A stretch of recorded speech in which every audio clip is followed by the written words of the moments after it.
All right, let's move on to the next paper, FCR 2018-1943.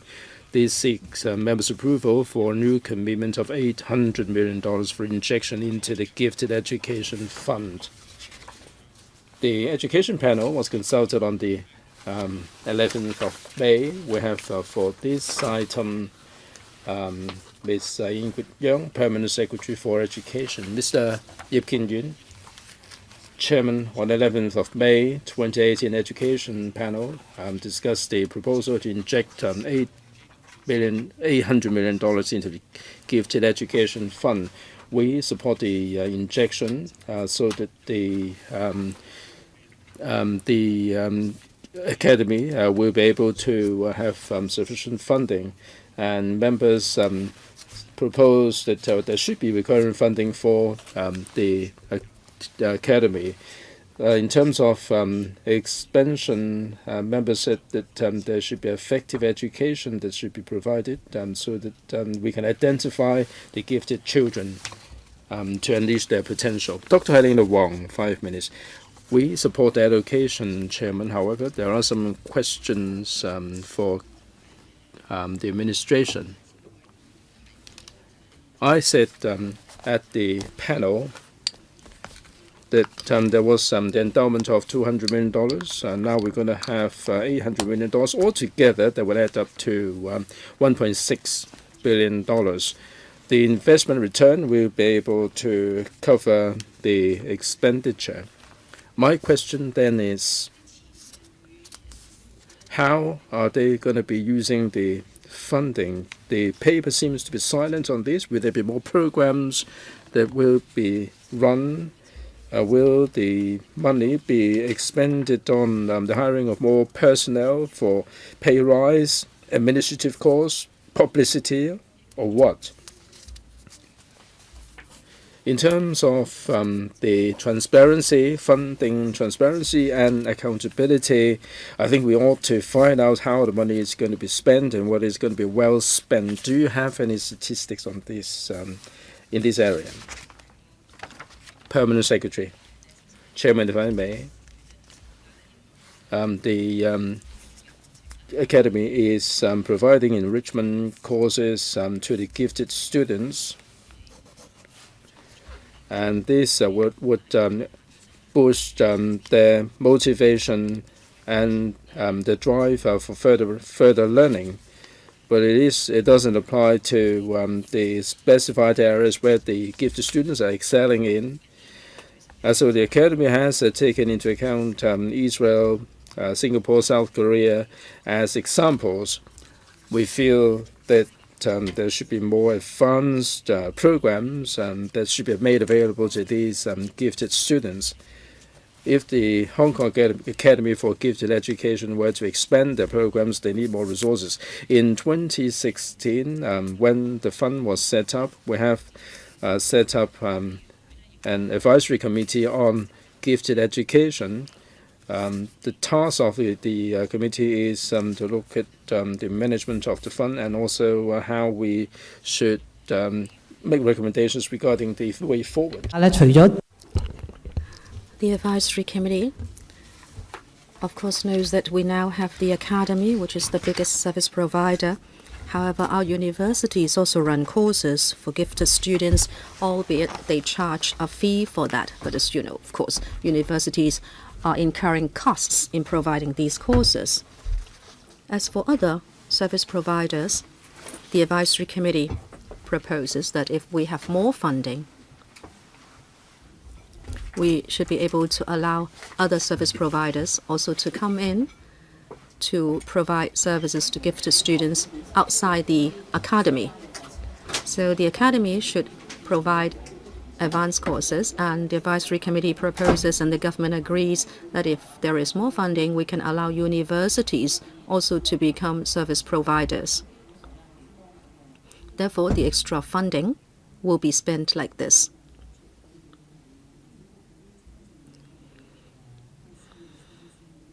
The financial status of the fund, is that uploaded regularly to your website, or will you report back to LegCo so we know how the money is used? And the courses, you are going to procure the courses. So gifted students will go to the universities and other organizations. Or do you recruit people who will be there regularly to provide courses? Or will people work part-time in providing these courses? How do you operate? P.S. Well, there are two aspects, Chairman. The financial report of the fund is submitted to the LegCo for scrutiny every year. The Academy itself has its own board of directors with government officials on it, including myself and the Deputy Secretary, and there are other appointed directors. There are committees under the board looking after the finances. There are auditors auditing the accounts every year, and the audited account is uploaded to the website of the Academy for public scrutiny. Outside the Academy, if there are other service providers, well, we don't have the money yet, so we do not have a detailed plan. But our initial thinking is that we will ask service providers to write proposals, which will be vetted by us. Mr. Au Nok Hin.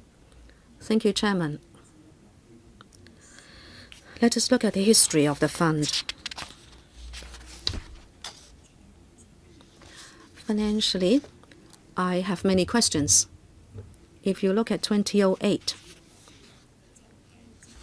the fund did not only receive endowment from the government.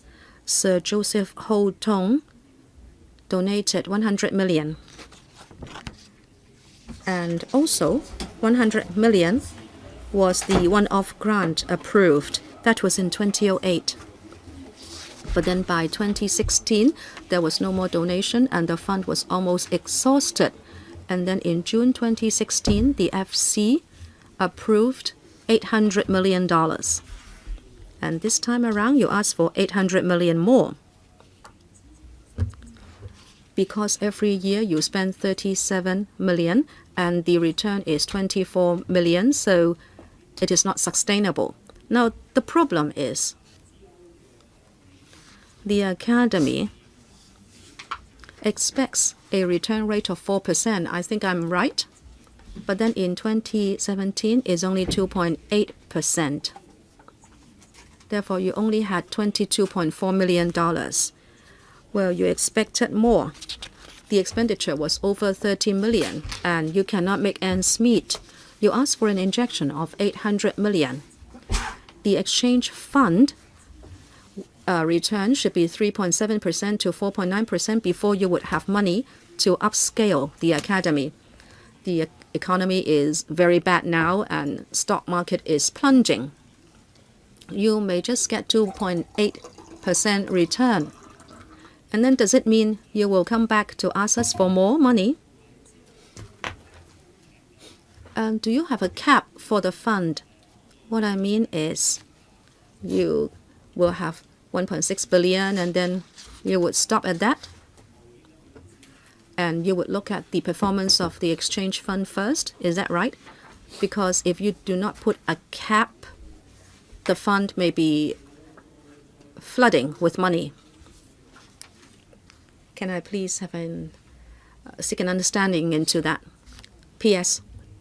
Chairman, 2 years ago we injected $800 million. Mr. Au, you were right with the history. There was a private donation, and in 2008 the FC allowed a one-off grant. At that time there was a private donation. We had hoped that there would be continuous private donation. Therefore, the government was not the only financier. We have been providing rather good enrichment courses, but then there was no more private donation. In 2016, the FC allowed more funding, and the fund became a fund that is wholly subsidized by government. In 2017, the return rate was not ideal. This time we asked for the injection not because of the poor return rate on investment. But now that it is a wholly government fund, we set up the advisory committee on gifted education, as I said, and we availed ourselves to the most recent trend for providing gifted education throughout the world, and we found that there was room for further improvement, and would also like to expand the scale, because we have looked at the experience in other parts of the world.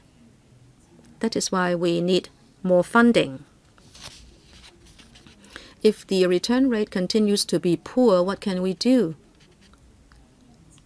2 years ago, when the fund was set up, we said in that paper to LegCo that if the return rate would not be good in a short period, as you know, the market can be volatile and the return rate can fluctuate. And we said that if that's the case, we can make use of the capital in order to meet needs. Can I please follow up? Yes, please. Well, I think this is a matter of financial management. I think you would not have expected the fund to have $1.6 billion. I am afraid that this might well go up to 2.4 billion and 3.2 billion, and where do you stop? Let us think of other possibilities. You did not ask for donations. Have you thought of donors? Have you tried to contact potential donors? P.S. Before 2016, well, it's not just Sir Joseph Ho-Tung. Some other donors also donated money because the Academy has been here for quite some time. They have been seeking opportunities for donation, and the board has discussed this and has worked on this, but in the end we found no donors. The paper then also said that in fact there are 3 aspects. In 2008, there was a one-off grant by LegCo.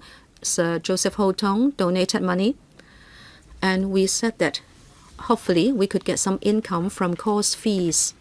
But then we found that course fees could not be set too high because it would deter gifted children to take courses. And we said that the course fees should be set low, but then we thought that it was not helping, and in the end we knew that government subsidy was required. Mr. Gary Fan, we should support the development of gifted education.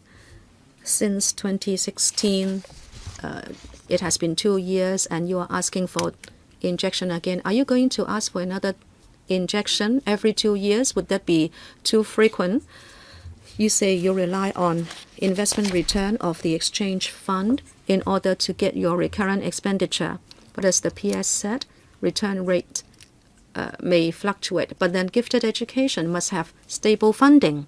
In para 8, you say on a pro rata basis from 2016 to 17, for 12 months, you spend $37 million. And in para 10, if there is another injection of 800 million, there will be 1.6 billion.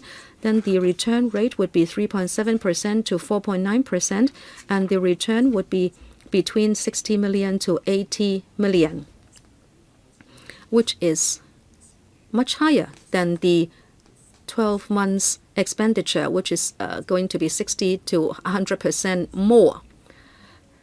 If the return rate would be much higher, then does it mean the expenditure would also be increased on a pro rata basis? If yes, why would you need to have more funding for the fund? P.S. As I was answering Dr. Wong, if we have more funding, there will be 2 aspects. First, the Academy will run more advanced courses for its members. The Academy will work out a financial estimate every year.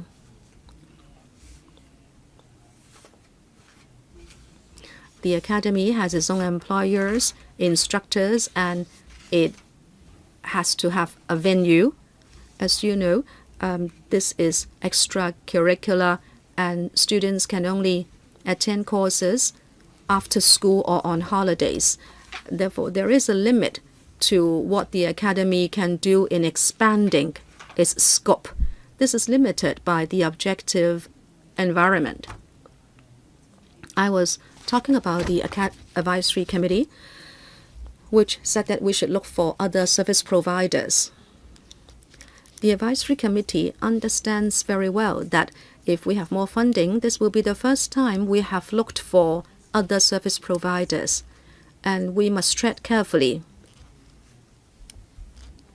We would not go for a big number of service providers all of a sudden. We would give it a try, and then we would do a review first. So if we have this injection of $800 million,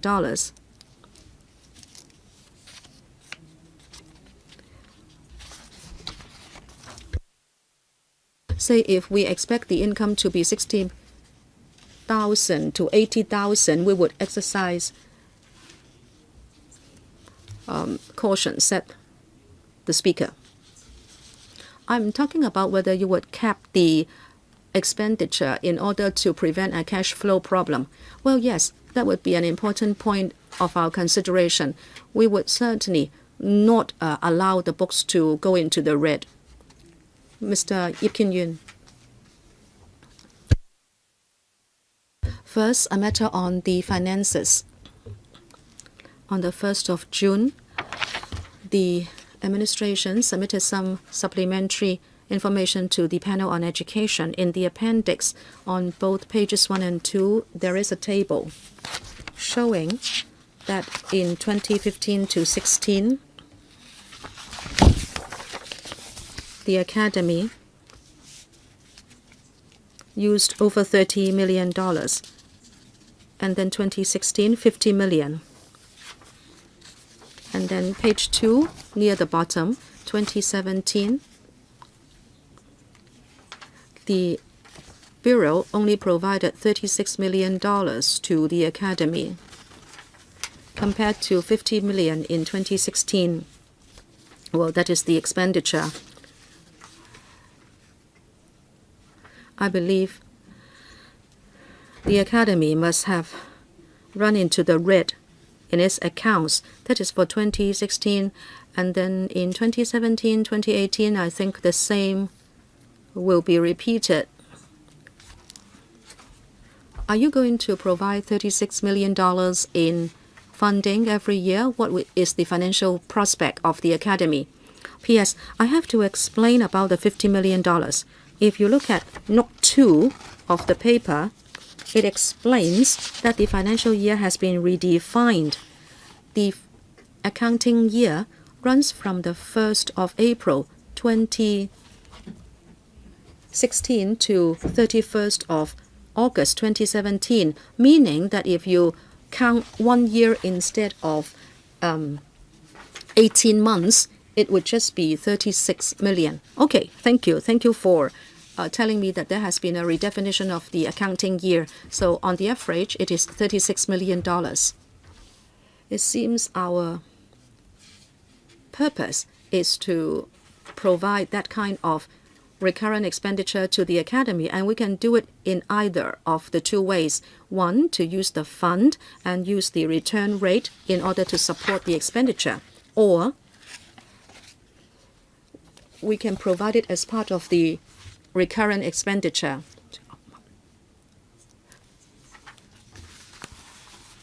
The head of the academy is here with us, I understand. Professor Ng Tai Kei. I'd like to ask him if you are provided $36 million from the fund, or if this is provided in the form of recurrent expenditure from the government. Does it mean any difference to you, Executive Director, Hong Kong Academy for Gifted Education? Professor Ng. Chairman, I must apologize because I don't know much about finances. I don't think there is a difference, but it may be because I don't have the necessary knowledge to comment. Chairman, may I please try to help answer the question? Please do. to the academy, it doesn't mind where the money comes from and how it is provided. I'd like to explain that this year, the academy is going to use about $38 million. But as I said at the outset, they are providing enrichment courses. And they would like to provide more advanced courses, which is wider in scope and also more in-depth. And therefore, it would need more resources. From the angle of the government, if we use a fund and provide the expenditure by having a return rate on the fund, then we can ensure that their financial resources will not be affected by the financial situation of the government in any year. If the government has to cut down on expenditure in a certain year, the academy will still not be affected because there is a fund. This is precisely our commitment towards gifted education. We have the capital to finance the academy. I understand, Chairman. But if you are applying for more funding after 2 years, it shows that the fund itself is not stable because the return rate on investment is subject to fluctuation. Mr. Shiu Ka-chen, on the 11th of May, when you came to the panel on education to apply for funding, I was there and I expressed certain concern. I will follow up on those concerns, hoping to get more explanation from you. I hope you will be responding to views expressed by the panel. I said then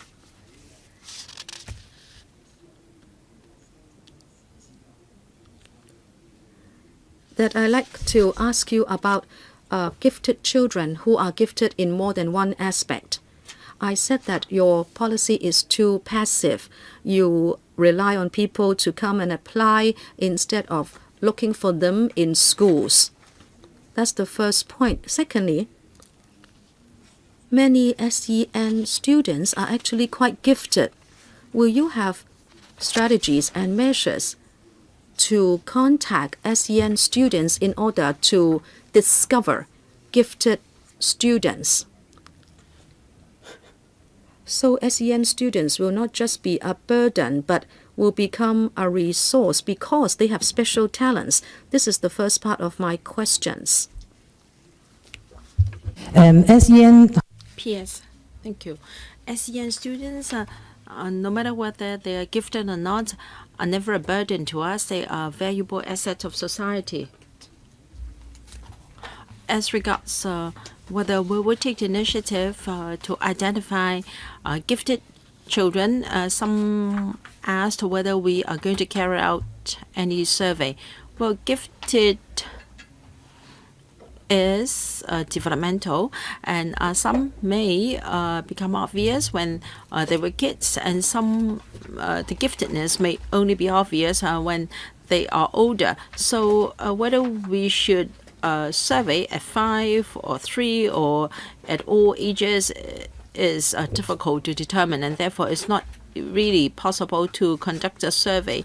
And for SEN students that are gifted, now if we can identify that they are gifted, and the academy, there are clinical and educational psychologists to deal with their educational needs, and there will be effective education for them. In identification,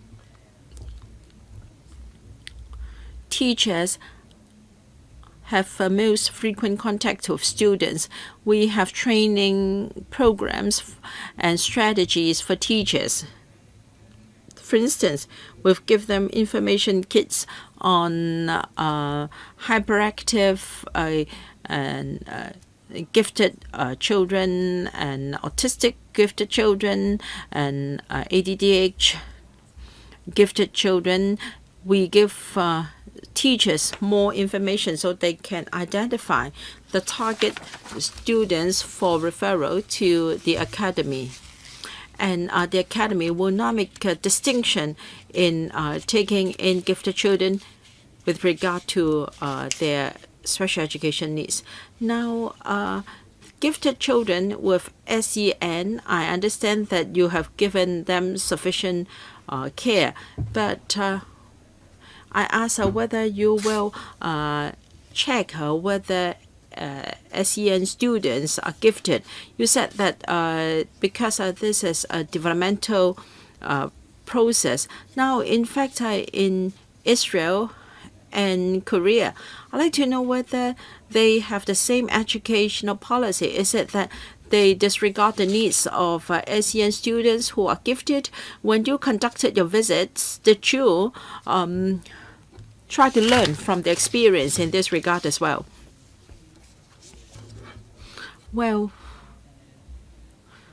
for systems that we know of, there is no universal poll for such students. Well, you talked about 0.5% of our population being gifted. Now, if you haven't done any census or polling, how can you come up with this figure? How can you say that it's 0.5% all over the world? I will defer to my colleague. Well, Mr. Shiu, you referred to that percentage. In fact, different places have a different figure. It's just a reference. In some countries, do they have standard tests to look out for gifted students? Now, in Israel, they conduct a test at a certain age, but this is not universal in all countries. In Hong Kong, it is not that practical. And as we said, whether the children have SEN or not, now, if it is gifted, if they are gifted, we will have teachers to identify their giftedness, and then special programs will be given to them. Thank you. Next, Mr. Kenneth Leung. I have some legal and financial issues to ask. Para 17 says that the academy was established as a private company limited by guarantee. So this company is a private company limited by guarantee. So I'd like to know who is the legal guarantor. Is the fund itself the guarantor? And how many guarantors are there? PS? Chairman, I understand that the guarantor is the permanent secretary for education incorporated. So it's a legal person. So the incorporated person is the guarantor. But you are also the trustee of the fund. You are both the trustee and guarantor of the academy. Is my understanding correct? You wear two hats, right? Which one? From the administration? Perhaps my colleague can assist. Mr. Zhang. The company, well, the permanent secretary as well as the deputy secretary are directors, are shareholders of the company. I hope that answers Mr. Leung's question. So the relationship between the fund and the academy is the PS is the trustee of the academy. The two guarantors of the academy is the PS and the DS, but this is in no way related to the fund, right? Now, regarding the relationship between the fund and the academy, the PS is the trustee of the fund. Is my understanding correct? Because I can visualize the framework.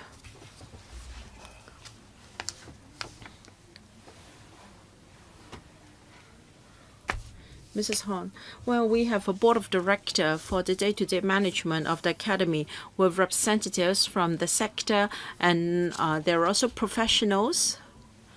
And Miss Emily Lau, nominated by the trustee of the fund, and also myself and the PS.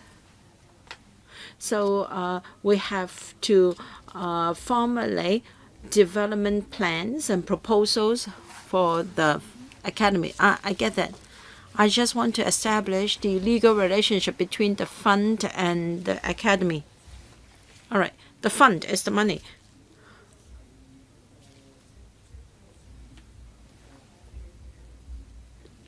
What is the relationship between the fund and the operating entity? There is a missing link.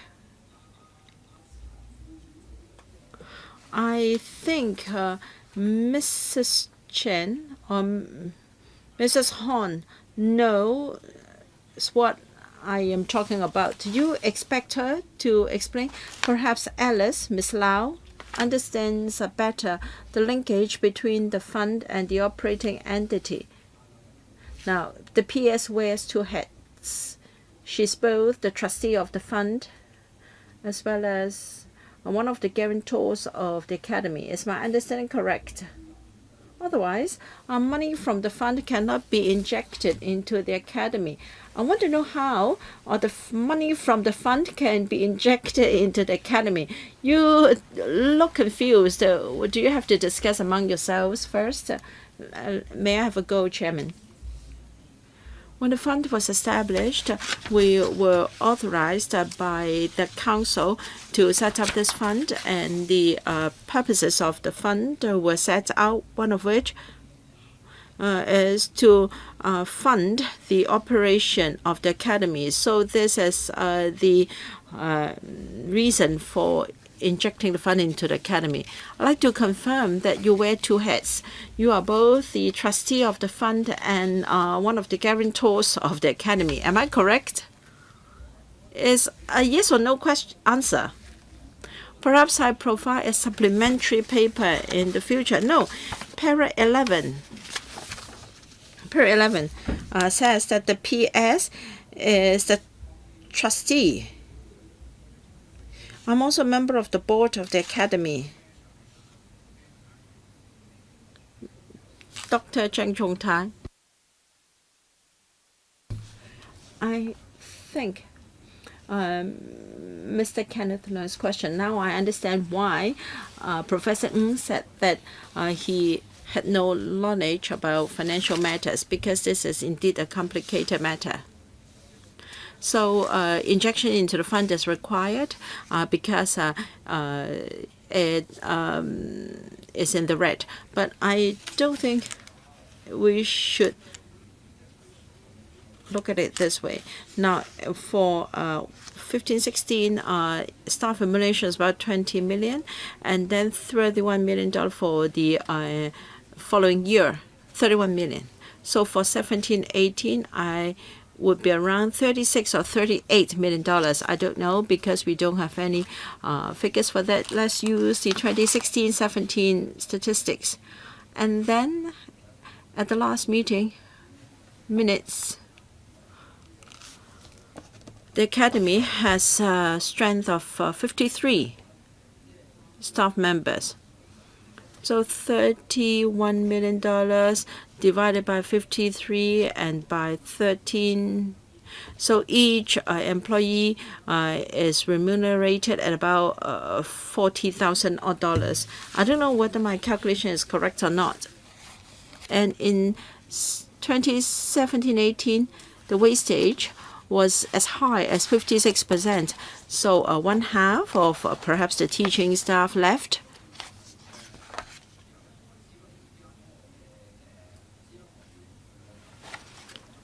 The operation of the academy, I mean the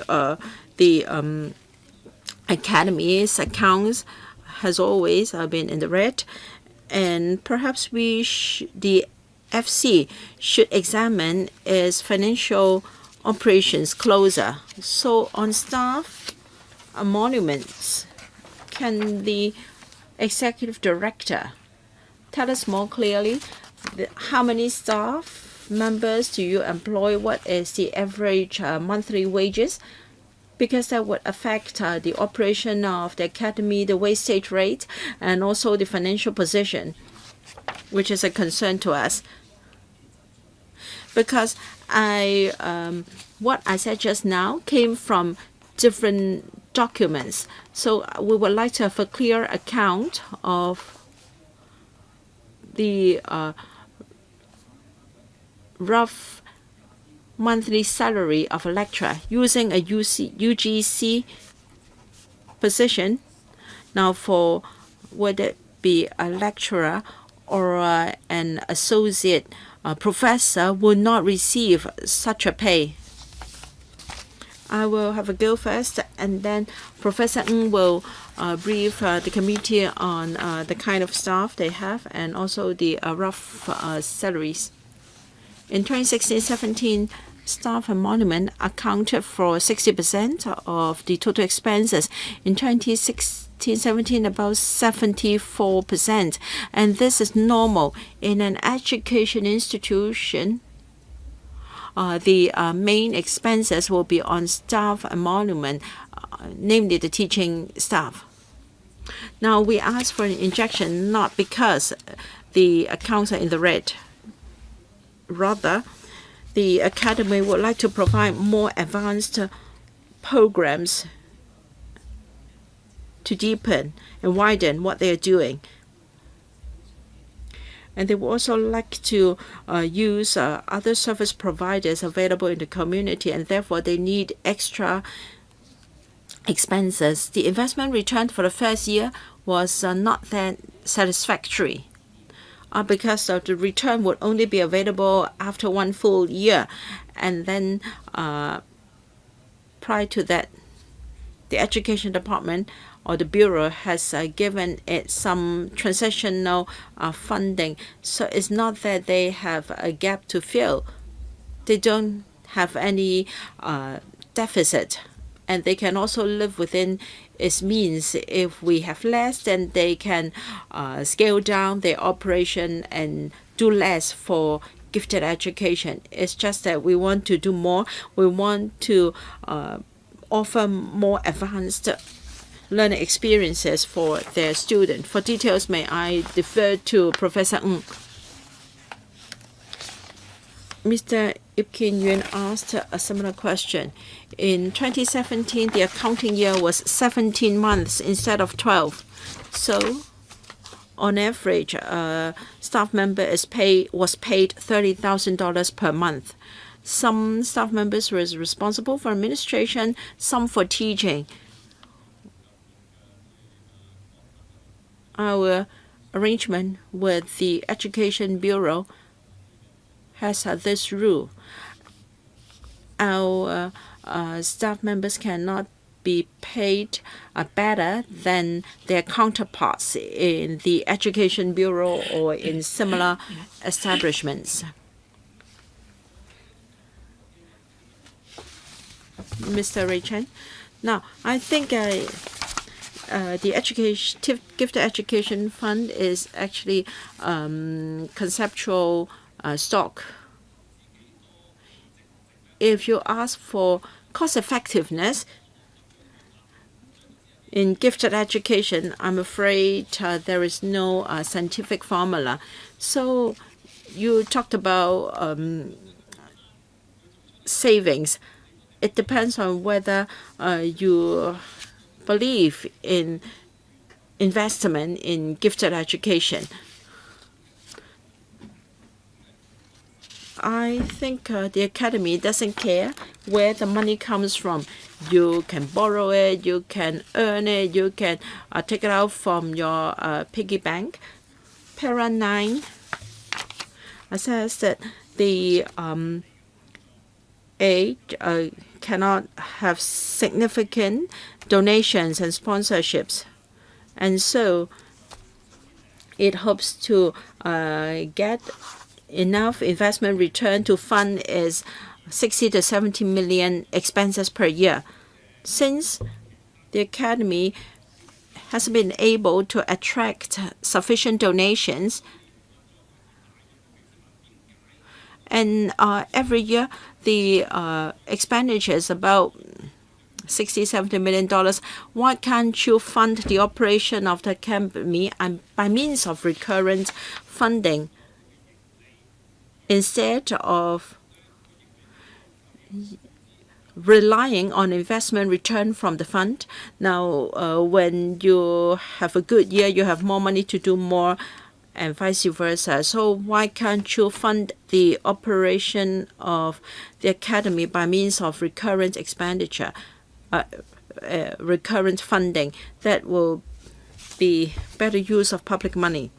In answering Mr. Ip's question, I mentioned that if we provide recurrent funding, the same situation will arise.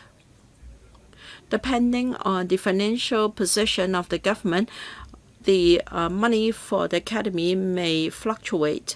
If for a particular year we have to cut our recurrent expenditure, then the resources for the academy will be affected. Now, you can call it conceptual stock. I think our investment in gifted education is worthwhile. It has to be sustainable, and therefore we set aside a fund for investment so that it can rely on investment return to do its job. It will not be affected by the fiscal position of the government year after year.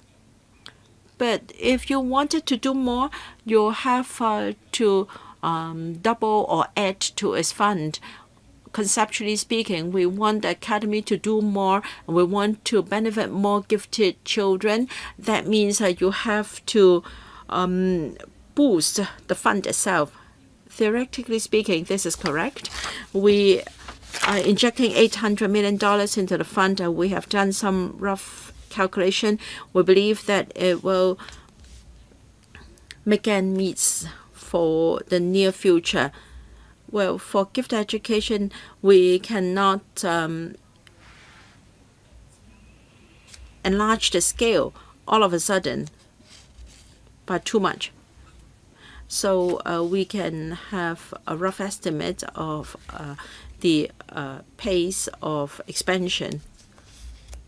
We also understand the number of service users, and as a start, we will not be too ambitious. We will have to consider the quality and also the mode of delivery of services. We believe in the foreseeable future, there is no need to inject further money into the fund. If we can attain an investment return of 3.7 to 3.9%, that would mean around $59 to $74 million per year. We believe that will be sufficient in the foreseeable future. I'd like to know whose responsibility it is to seek donations. Does it rest on the academy?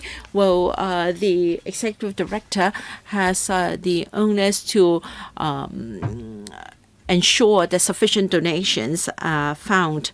Well, they really want donations. We have representatives from the education sector. We have pediatricians and accountants and people from the government, myself and the DS on the board. We all have a passion for gifted education, and we will try to publicize gifted education as far as possible. We will not miss any opportunity. Since 2016 has become funded by the government, and that might have affected the donations. Mr. Chow, Chairman, supporting gifted education is for the long term, for the younger generation. I do see the need, long-term need for that.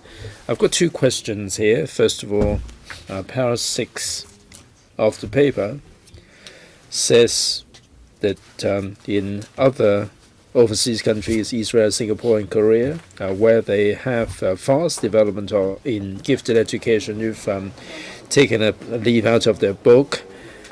And in starting from 2008, the fund has been activated in this regard. It's been 10 years now, other than looking at the overseas experience.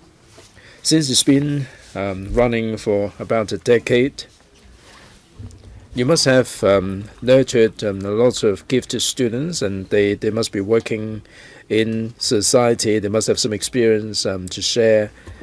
Did you, or would you make connection with them, or would you gauge their views as to whether, as a user of gifted education fund, when they have started work in the community, when they have built up some social experience, did you gauge their intention, whether they would be prepared to share with you their views or their input, or would you try to seek their input in this regard? Second, I noticed that in the enclosures there are some programs that organized for parent education, parent orientation, 2014-15, 967, 15-16, the number has shot up to 1,805, and then 2016-17 is back down to 791.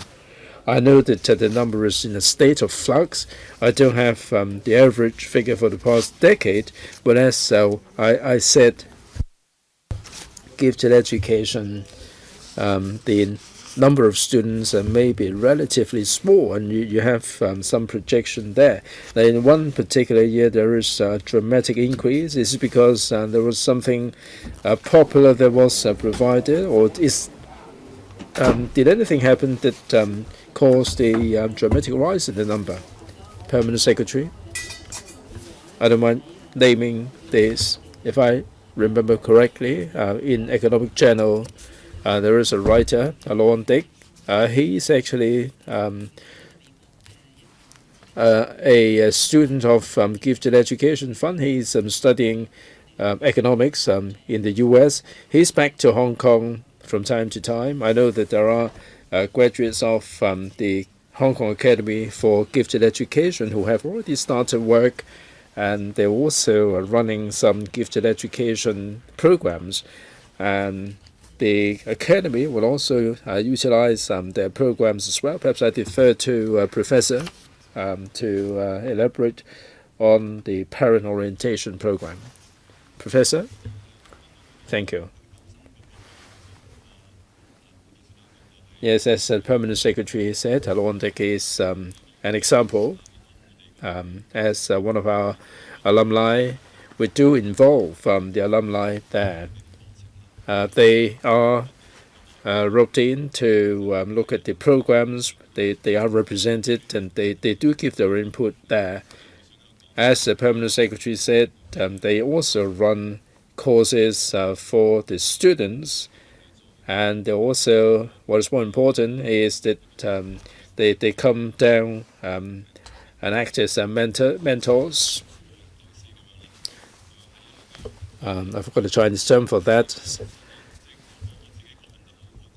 I am very delighted about that, because our alumni are prepared to come back and work for us. This shows that they have benefited from our programs. Now, there was one year that saw a dramatic rise. Now, the reason is that we have changed the admission program, the admission methodology. Now, the students would come and do an online course. If they make the grade, they would be regarded as provisionally admitted. And that year, we have more provisionally accepted students than the actual number of students. Mr. Wuchiwai? Chairman, we are devoting $800 million into the fund. Will there be any additional administrative expenditure on top of the existing system? Second, according to the paper, most of the courses are not in-house programs. I can imagine the exceptionally gifted students who have such diverse needs. It would be hard for the programs to be provided in-house. I'm not sure about the operation. Do we have in-house training to deal with the programs of the gifted students? I know that you are securing programs from the tertiary institutions, and maybe you are procuring the programs as part of the training. Third, the exchange fund return is subject to fluctuation. It is in a state of flux. So with the additional injection of funding, the Academy would be that much more able to handle additional programs. But you have to bear in mind that the rate of return is subject to fluctuation. So for the Hong Kong Academy for Gifted Education, or for that matter the government, how can they handle the return fluctuation and make sure that the Academy is financially robust? And also the $800 million will yield some returns. If you translate the additional expenditure into targets, what sort of targets and deliverables are you going to achieve? Like how many students are going to benefit from that? Lastly, the Education Bureau has a three-tier implementation model to identify the gifted students. The first two levels are dealt with by the schools, and the third level is handled by the Bureau. So through this three-tier implementation model, how many gifted students are going to be taken care of, or how many are going to be left out of the loop? Permanent Secretary.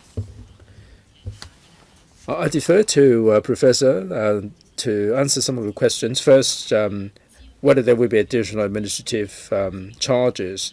The Academy has its own executive team. If there are more resources available for advanced programs, these executives will be handling them. If the executive work is overwhelming, maybe they need to hire extra pair of hands. But that would not count for a massive increase. Second, the return fluctuation. We have taken into account the fact that the return would be 3.7 to 4.9%, anywhere between that. If it falls below the projection, the LegCo, when setting up the fund, has given us the authority to, via part of the principal, to handle the situation. If the returns are high, we're not going to be using the entire returns. And the returns are not spent, they can also plow into the principal to increase the investment return. As regards the gifted students, level 2, we do have the pull-out programs in certain discipline areas within the school setting. We provide the pull-out programs there.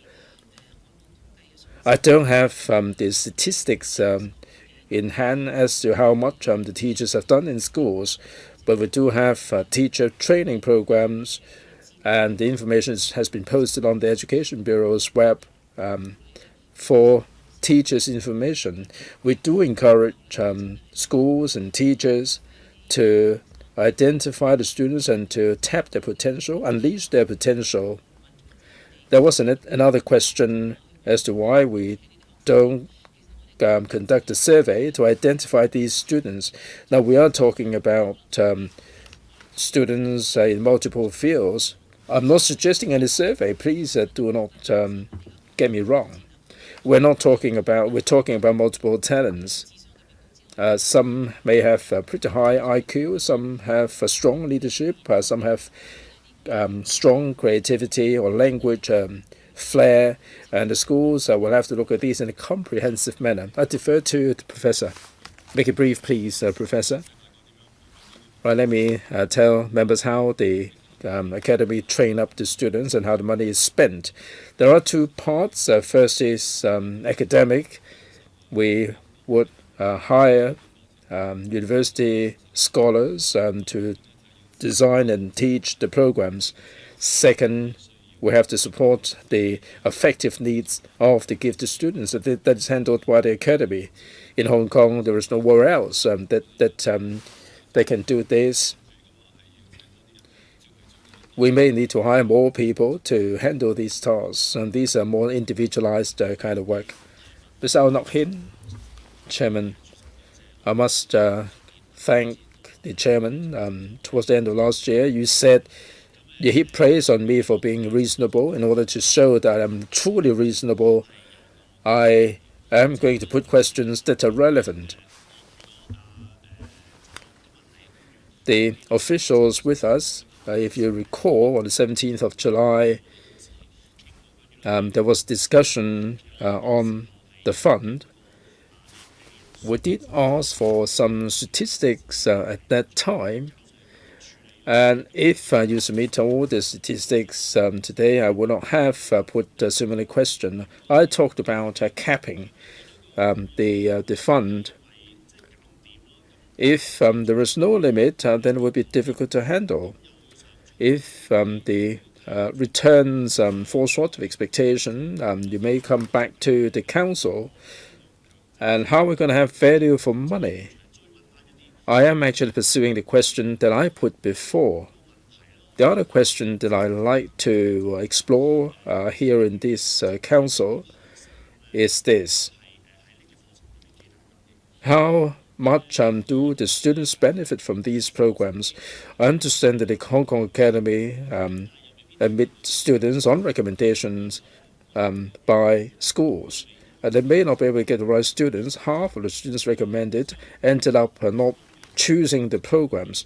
Have you identified the reasons why they didn't pick the program? Is it because of the location? Is it because of the transportation costs? Is it because of the unsuitability of the programs? Have you conducted any surveys there? Permanent Secretary. Value for money. Each year, we do have an audited report that we submit to the council, and the Academy for Gifted Education does have an audited account, financial account, that is posted on the web. As regards the programs and the number of students, the Hong Kong Academy for Gifted Education is transparent with this information. If members so desire, we are prepared to make available the information. The board of the Academy is not composed of all insiders. It is composed of people from a wide range of disciplines. So it is good for the development. It is good for the management of the Academy. We tread very carefully in this regard. I don't propose to make life difficult for Mrs. Young. Since she's been a Commissioner of Transport, she's been a reasonable official. Now, I asked about the students, why half of them failed to pick the programs. If you don't face up to the problems, then with an additional $800 million, we see the same number of students not choosing the programs, and this will not benefit the students at all. Other than the audited report, you have to make sure that the programs are suitable, and you have to have the tracking survey. Now, if you say that you don't have funding for that, then it might be reasonable, and the additional $800 million can be plowed to this area. And you can conduct more studies regarding gifted education. Can you be more specific in your reply? Well, I think I'm with you now, Mr. Ao. Simply put, we do conduct these exercises with more resources. What the academy will do is to conduct some study. You talked about tracking survey. Indeed, this will be conducted. Mr. Ao mentioned 50% of the students fail to pick any programs, but the professor might wish to elaborate on this. Thereafter, you may be in a position to understand the situation better. Professor? These are statistics from 2 years ago. Now the problem is this: the Hong Kong Academy's purpose is to provide programs that are not duplicating the new secondary academic programs. In other words, we're trying to provide programs to supplement the narrow scope of the academic programs. This is not welcomed by all parents. There are a lot of parents and students who would like to focus on the new secondary programs. That's the reason why so many students do not come forward and pick our programs. But we are providing alternative programs. We're not part of the new secondary programs. The number over the past years has been coming down. If the students would like to be part of the academy, they have to enroll in one program at least. Mr. Ted Hui, 5 minutes. This is $800 million injection into the Gifted Education Fund, and this is to improve our talent pool, and I think that there are no problems with this. Now, with these $800 million, I've got some questions here. First of all, in different places, they do provide gifted education. They do have programs and relevant activities for the gifted students. There are universities or NGOs that are providing these programs. Now, for the Hong Kong Academy for Gifted Education and other tertiary institutions, what are the differences between them? And for universities that are providing programs for gifted students, do they enjoy similar level of support and subsidies from the Bureau? I think that would enable us to see whether the $800 million is going to be money well spent. So is it the government's policy to recognize this to the exclusion of other programs? Second, the Bureau, the Curriculum Development Council, also provide support for the gifted students, and you do have certain programs for the talented students. Broadly speaking, if you want to help the gifted students, other than the $800 million, does the Education Bureau have any financial commitment to help the gifted students in terms of curriculum and also in other ways? Or are you going to enhance the support in these other areas as well, instead of just devoting $800 million to this program? P.S. Chairman, a simple issue first. If universities are running gifted education, it is not supported by us, and they do charge a fee for those. And how are these courses different from the academy courses? I will leave that to the professor. And I should put it this way: even if the universities are not subsidized, I cannot say that they are inferior when they provide these courses. And I was saying, if we had more resources, we would consider funding other service providers, including universities. Universities would be potential service providers. That is what we have considered. Sorry, can I interrupt? I can see that the university courses are run for primary and secondary school students. Well, yes, you're right. But first of all, they are not subsidized by UGC. Secondly, they serve the same target group. But the advisory committee recommended that there could be more than one service provider in Hong Kong, but the academy would remain the largest service provider. Professor Ng, can I please ask you to tell us the difference between those courses? Professor, the universities are like this. As the PS said, the UGC does not support these courses.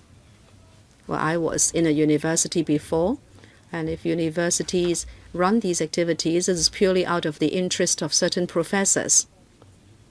If they want to maintain these courses, they need to charge a fee. If you look at the university programs, the biggest problem is that basically they only concentrate on very few subjects because only very few professors are willing to run these courses. I think the situation is not ideal. If there can be new funding, if we can encourage different professors to provide the programs, it will be much better. Dr. Helena Wong. Professor,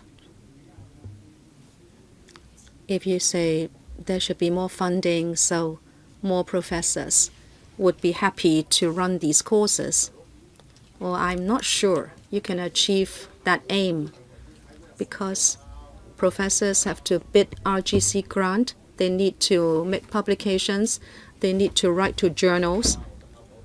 How would they have time to run these courses when students are on holiday? Unless you are providing a terribly huge amount of money, because I don't think you can lure them into doing this by providing more funding. It may be possible that those who have a life tenure might be willing to do it when they are sufficiently interested in a certain subject and they are so inclined to contact secondary school students, and these professors might be willing. But I'd like to ask this question again. How many people in your establishment are full-time academics? Can I know the full-time and part-time contingent? Professor, there are many part-timers. I can't give you a figure, maybe well over 100. The full-time staff, well, I'm not very sure, but there should be about 20 persons. Sorry. It should be 27 or 28. Okay, 27, 28. But many part-timers. And they are the ones who bid for courses which are put on the internet. I took a look.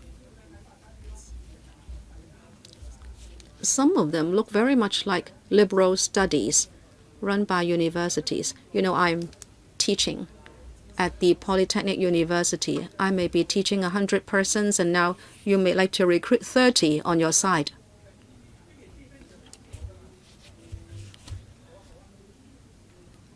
If you use service contracts to recruit people every semester, why don't you go for full-time staff like sociologists, economists, and people teaching innovation and mathematics, so at least you have a stable, regular contingent of people.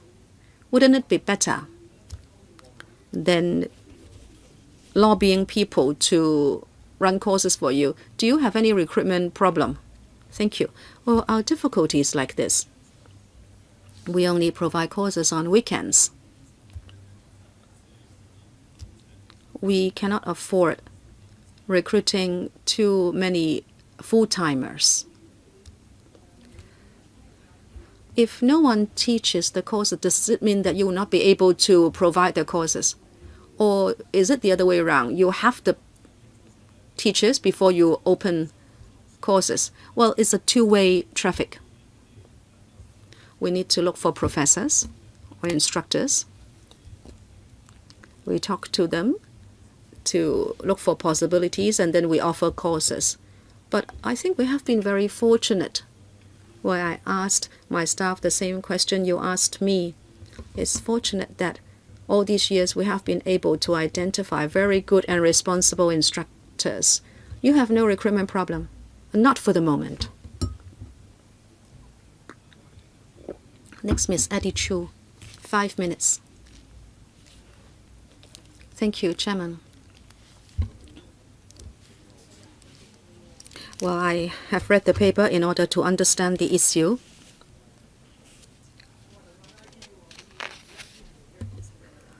I think you are going for a Tier 2 system at the academy.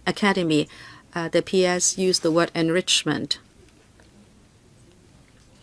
And the professor said, you only offer courses on weekends because students are still in school. And the gifted students can choose to attend these enrichment courses on weekends. And that is why parents may say they have nothing to do with DSE, so they do not send their children there, and the attendance rate is only 50%. But what about the first tier? As any man in the street, and my thinking will be like, if I'm very good at my studies, and you also have very short courses, like for example, if I am so gifted, I can do 1 year's course within half a year, then I would be able to progress much faster within the school.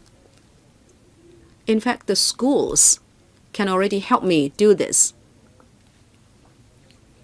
Because I am so smart, I can read 1 year's studies within half a year, so I can finish my regular education faster and I can go into university earlier.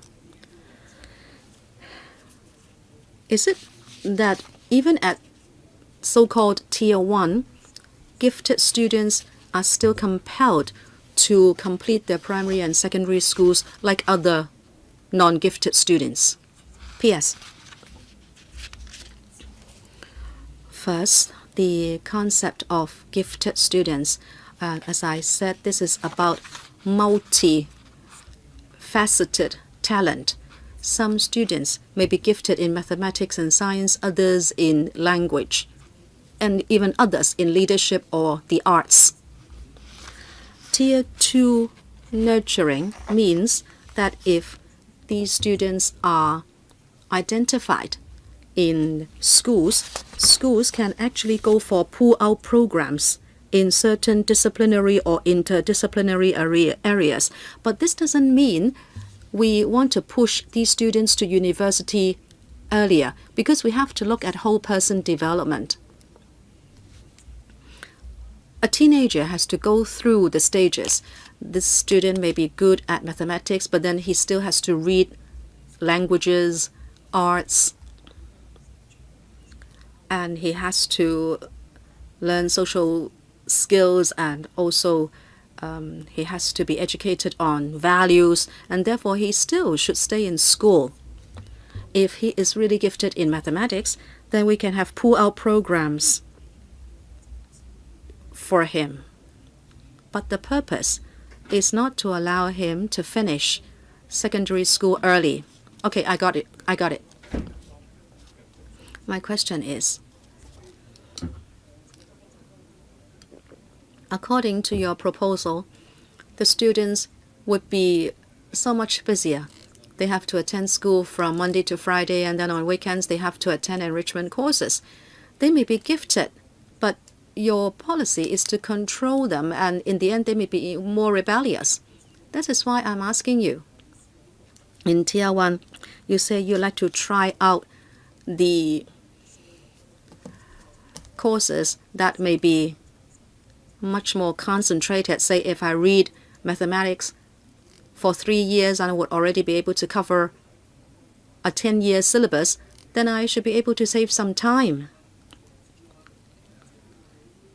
Do you have certain tailor-made courses for individuals so they have more free time?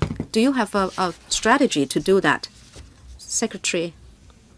Well, in regular formal schools, we do not have a plan to provide such courses to students so they can save some time attending school so that they can do other things. But then at the academy, they provide weekend courses. From what I know, well, I took part at some academy activities and I met some students. They were so happy. They did not think that they were put under control. Well, those who came may not be feeling unhappy, but then others who did not come to the academy might be those who did not want to attend more courses because that would make them more busy. Professor? Well, I don't think it is because they don't want to be so busy. We do assessment of the students, but we do not have any impact on their DSE results because we don't teach the same things. We see that those who come do enjoy the courses. They don't find that a source of pressure. Dr. Fernando Zhang, 5 minutes. The mic, please. Thank you. I agree with Professor Ng that those who come and when parents arrange them to read the courses, well, that's very good, of course. They have development opportunities outside DSE, but as Mr. Chu was saying, the foundation should be Tier 1, where students attend regular schools. They still have to face the pressure of DSE. In a regular class, these students may have special needs. They are gifted in certain subjects, and if they follow the regular curriculum, it will be difficult for them. They may find it boring. And gifted students, as we know, are only gifted in a certain aspect. They still have difficulties. They may be emotionally disturbed. They may like to challenge authority. They may have adaptation problems. They may not have very good interpersonal relationships. It doesn't mean that gifted students are gifted in all aspects. However, you don't help them in regular schools. Like SEN students, we used to have 8. Now you have 9 categories, including those who are affected by mental illnesses. But gifted students are not regarded as SEN, and therefore they are not given extra resources in schools. When they come to the academy, the parents may apply on their behalf, but they still have to read DSE, so they might not actually attend the academy. Therefore, you do not have full recruitment. It is not that there is no need. I have read reports which say that about 8,000 students attend your academy, but there are also 1,000 who applied without actually attending courses. And you had to cancel their application. I don't know whether the report is correct. Professor Ng, you might want to comment on that. We, of course, would support the application. We support the continuation of the academy. But for students who are in regular schools, I believe you need extra resources to support them. Professor Ng, can you enlighten me on the rather ridiculous situation I described, meaning 1,000 students eventually do not attend your courses, and you actually disqualify them. So on this side, you are using resources, but on the other side, schools are not providing support. It's up to the Bureau to give more resources to schools. Chairman, Mrs. Hong can tell you about what resources we have for gifted students in schools. From the very beginning, the academy is to look after specially gifted students. These students can be nominated by schools, and actually students can make a self-recommendation. Now, within the school, gifted students and SEN students are both given particular attention. In the class, we call that the Tier 1 situation. Teachers should be able to have the sensitivity to identify gifted students and SEN students. If a student is identified as a gifted student, he can attend pull-out programs. As to how schools do this, we have training courses for teachers, and we also have online courses. We even have tools to help teachers assess students, and we also guide them with classroom strategies. We also have capacity enhancement grant for schools, which can be flexibly used to organize activities to attend to the different talents and interests of students. In senior secondary, if there are special needs, we have a multi-learning subsidy, which can be used for special activities to be organized to these students. Well, it's almost time, Mr. Shu Ka-chen now. Or do you want to give a short answer? Well, I'll wait. Mr. Shu Ka-chen, thank you. It's difficult to be a good parent. If you have a gifted child, it's even more difficult. On the one hand, you're happy because your child is gifted. But they are always curious, they are always active, and it's really difficult to have a child like that.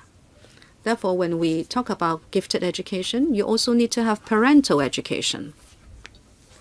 Just now, we asked about parental education. My question is, in your paper, in Appendix 1, page 2, you say there are programs for parents. I don't understand. Why is it that there are 92 in 14-15, and then 87 in 15-16, and 48 in 16-17? I'm talking about the total programs for parents. I don't mind whether they are parent orientation or school talks. The number continues to dwindle. What does it tell us? Is it that the academy is giving less support to parents? What is that kind of strategy? Professor.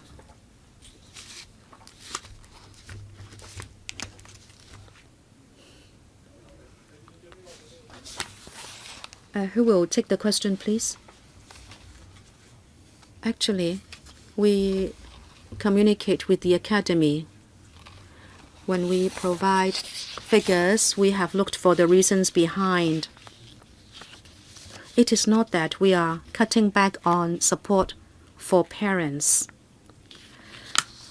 but you see different figures because, to a certain extent, the academy has shifted its focus in those 2 years, and we think it is reasonable. Because we've been thinking whether we should provide courses for all parents or focus on parents of students using the service of the academies, and the decision was the latter. So I don't think there's been a big cut in the number of programs. Rather, they've only cut down on a large-scale talks. Can I seek clarification? Does that mean that in 2015-16, some of the programs were for ordinary parents of the general public? And in 2016-17, the school focused on parents of gifted students. Is that what you mean? Well, that's one the main reason. Is it the main or one of the reasons? The main reason. In 2015-16, they were providing education for parents of the general public.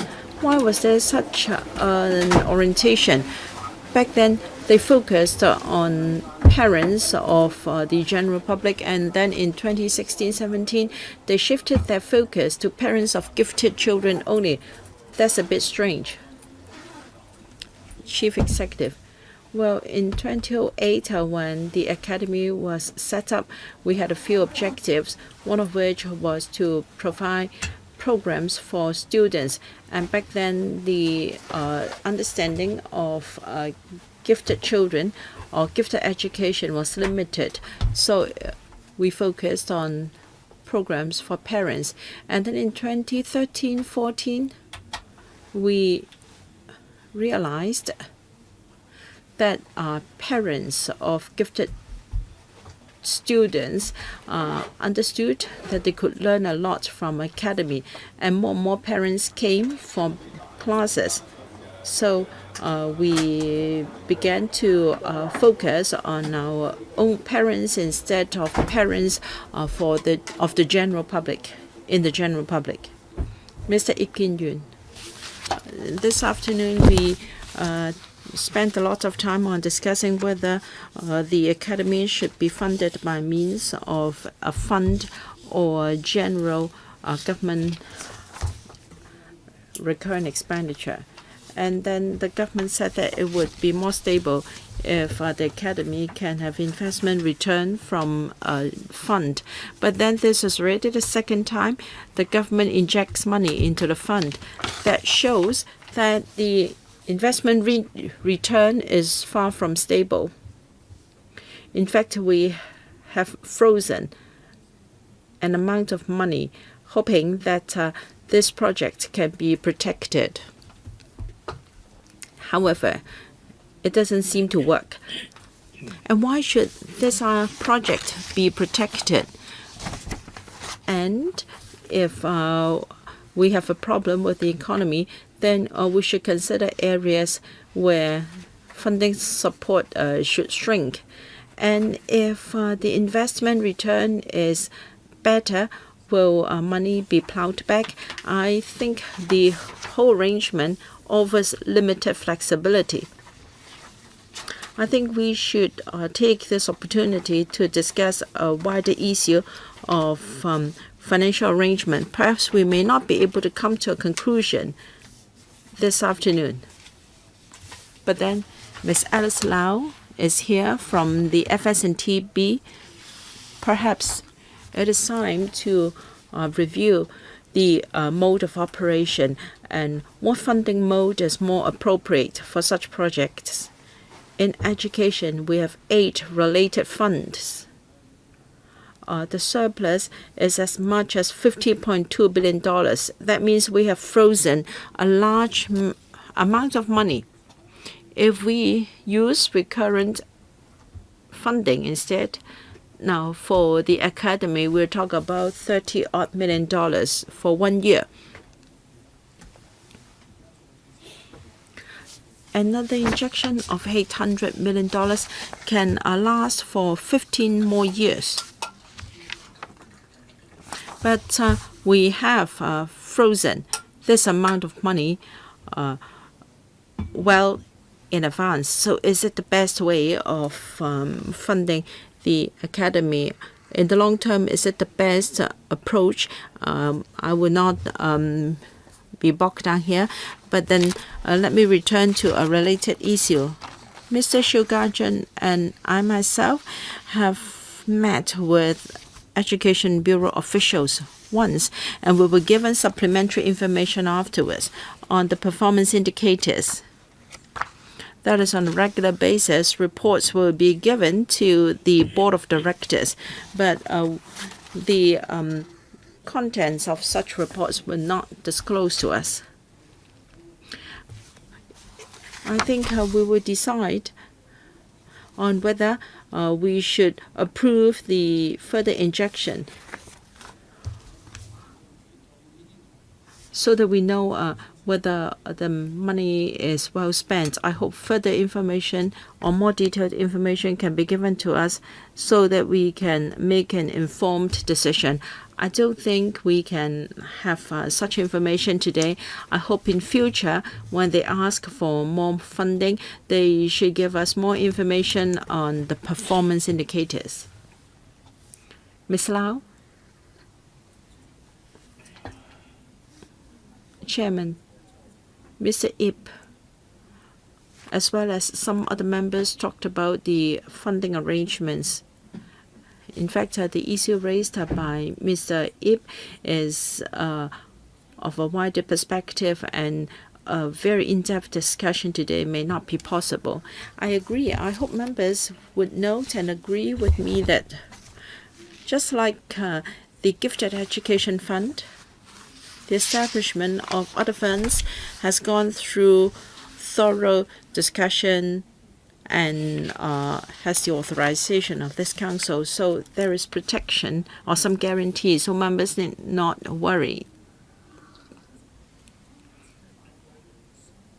And we disagree that by establishing a fund, we have frozen a certain amount of money, and there is the hint that we have wasted the money. This is not the case. It's in fact kept together with our fiscal surplus. It is yielding dividends or investment return for us, and the return is being used in gifted education, and in this way it is benefiting the society. Dr. Fernando Zhang.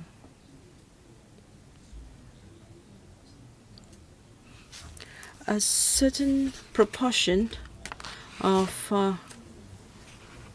those gifted students became your students, but then they did not complete the programs because they were too hyperactive. They were asked to leave. I'd like to know whether this is still the case. Chief Executive, Executive Director of the Academy. Now, we are not talking about those who have enrolled with the Academy and have dropped out. In fact, the average attendance is 90%. In fact, we're talking about students that have not enrolled in any of our programs. I'm not too sure about the figure of 8,000. I don't think it is as high as that. But if a student has not enrolled in any of our program for a whole year, we will issue a warning letter. We will tell him that if it doesn't face up to the situation, he will be disqualified. Some of the students have written back telling us that they would enroll in our programs again. Have you tried to find out the reasons for their not enrolling in any of your programs? I think it's because our programs are different from standard curriculum available in secondary schools. So we hope to broaden their horizon. But most of the students are recommended or referred to us by teachers. They might not have made the right referrals, and many parents would want their children to focus on their school curriculum so that they can do better. But we have to face up to this problem. If schools are still examination-oriented, it is a pity. It is important that gifted students are nurtured by the Academy so that they can develop their potential further. I give you my full support for the Academy. I would rather like to talk about the school environment. I'd like to know whether grants or allowances will be available for gifted students in schools. I hope the Education Bureau will understand that giftedness is also a kind of special education needs. If you consider them a kind of SEN, to the extent that extra resources can be given to schools, it will only make things easier, so that the case will not be that the gifted students will only be given proper attention if the school principals or teachers happen to be more concerned about this subject or this area. We will see how we can do better. The understanding of giftedness. Now, is it true that for gifted students, taking programs in the academy cannot do as well in Hong Kong DSE? That is not the case, and that explains why in the early operation of the academy, it focused on education of parents of gifted students. We'll try to see whether we can do more in this regard. Any more members who would like to ask questions? Mr. Ao Nok Kin, and then we will put this item to the vote. Mr. Ao Nok Kin.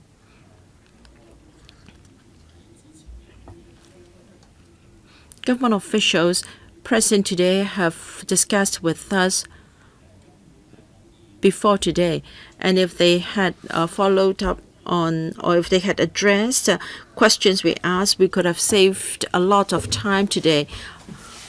Of course, in our questions and answers, it is revealed that there could have been more detailed information from the administration.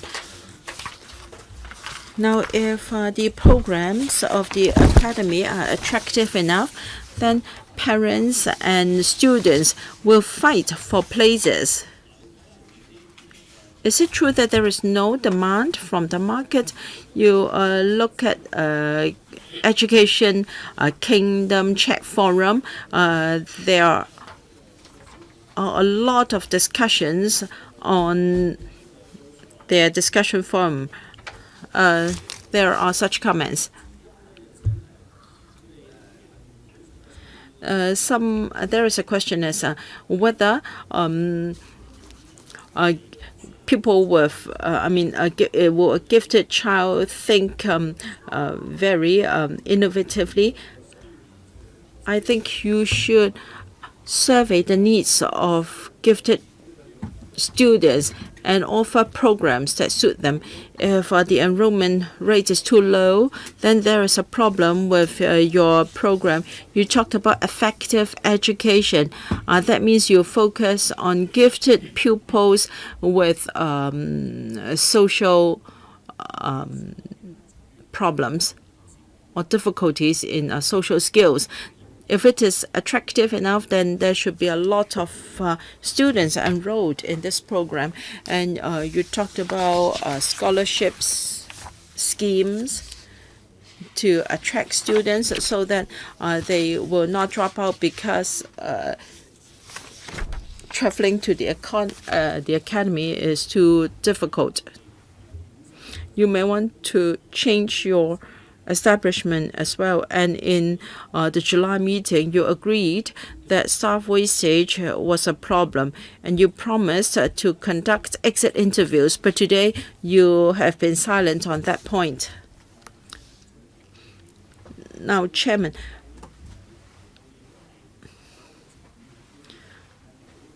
in July, we asked for statistics. For instance, there was no breakdown of the operating expenses. Let me check first. Why there was no donation from the community? And a breakdown of the 55 staff members, the number that are part-timers. Well, you have not given us any figures, and also the number of administrative staff members you have. You should give us suggestions for improvements, then we will be more assured in approving this $800 million. Because you are you have a deficit, and then you have a lot of financial issues, and you have not yet given us a clear account. P.S. Whether the programs are not attractive,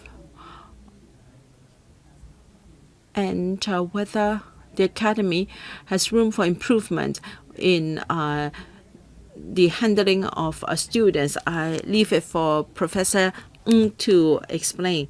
Now, we are not forcing students to come and take programs, but if a pupil is not an active one, if he has never enrolled in any of the programs, they will be reminded to withdraw from their list. We do not force students to take programs or take classes after they've been nominated. Perhaps Professor Ng can explain to you what they've been doing in staff retention. On wastage of staff, last year it was very high as 60%. But starting from April this year, in between April and August, the wastage rate has dropped to 16%. Speaker was not coming through. Well, I was coming to that.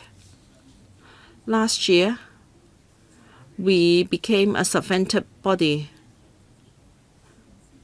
Many staff members felt that the transition would bring about a lot of uncertainties and their workload might increase, and many of them left. Mr. Pt2, and we'll put this item to the vote. Can they give us the following information after the meeting? On the whole, I support the paper, but I hope that some breakdown or figures can be given to us. It is only reasonable. Now, if such statistics are available, please provide us with them afterwards. Well, for the accounts, the accounts will have to be passed by the board after an academic year, and the audited accounts will be uploaded to their website together with their annual report. The academy was only changed to a subvented organization last year. Already, if you have such figures, please present them to the Secretariat. If members have no further questions, may I put item FCR 43 to the vote? For those who are in favor, please raise their hands. Those who are against, raise their hands. I think the majority of the members are in support of the paper. The paper is passed.